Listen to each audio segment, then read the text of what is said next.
les maires vont se mettre en groupe pour dire, écoutez, monsieur le président ou monsieur le ministre des Affaires étrangères ou monsieur le préfet, qu'importe, pour dire, écoutez, nous avons mal à tel endroit, aidez-nous à le soigner.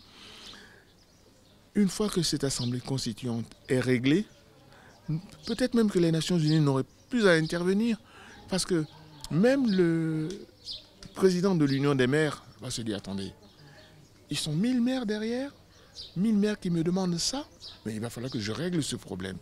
Voilà ce que je suis venu proposer, en quelque sorte, aux maires de tout le secteur. Ces maires qui se créent en assemblée constituante vont rencontrer d'autres maires.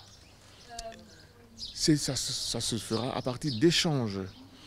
Nous allons, d'autre part, ouvrir des relations avec d'autres maires par des jumelages qui sont importants.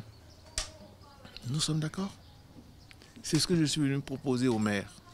Et vous êtes venu aussi proposer, en tout cas indiquer qu'il est possible, pour résoudre même des problèmes quotidiens des petites communes, d'utiliser on va dire ce dialogue, en tout cas ces dogmes qui caractérisent l'ONU, c'est-à-dire promulguer la non-violence, la paix. On peut, dans des négociations purement pratiques aussi, utiliser ce type de dialogue.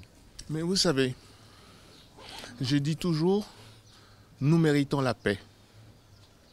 L'homme a besoin de paix.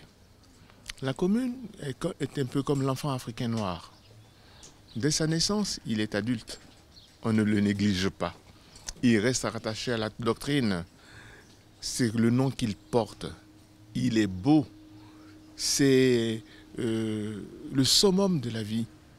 Il faut protéger cet enfant. La commune a besoin d'être protégée. Le maire qui est élu ne sait en quelque sorte rien de la commune. Il est soumis à différentes sortes d'erreurs, de convoitises, de pression de gens ou d'entreprises de mauvaises intentions. Mais une fois que ce groupe de maires est constitué en assemblée constituante, nous allons le protéger. Nous allons le protéger. Il sera libre parce que ce qu'il va demander, ce n'est pas lui qui va porter cette voix. C'est nous, en qualité de Nations Unies, qui allons porter cette voix sous différents aspects. Au jour d'aujourd'hui, sont confrontés à des choses qui se complexifient de plus en plus dans leurs tâches de tous les jours. La commune de Prunières, c'est une commune aux alentours de 300 habitants, avec donc un conseil municipal qui est plein de bonne volonté, mais qui a parfois des thématiques sur lesquelles il n'a pas forcément la science infuse. Donc, bien évidemment, toutes les aides qui peuvent être apportées pour l'aider à solutionner, à réfléchir autrement aux problèmes que peuvent se poser sur la commune sont importantes et sont les bienvenues. Et vraiment, ce discours, entre guillemets, de paix peut, pour des problématiques quotidiennes, aider à trouver une solution?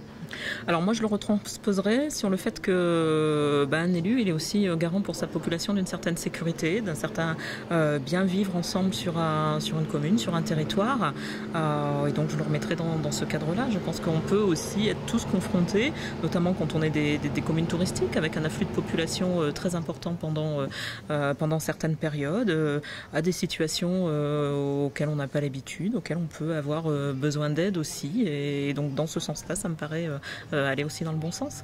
Et cette assemblée constituante, en sachant que vous aurez la même voix, Prunières peut avoir la même voix que la mairie de Marseille, ça vous parle aussi?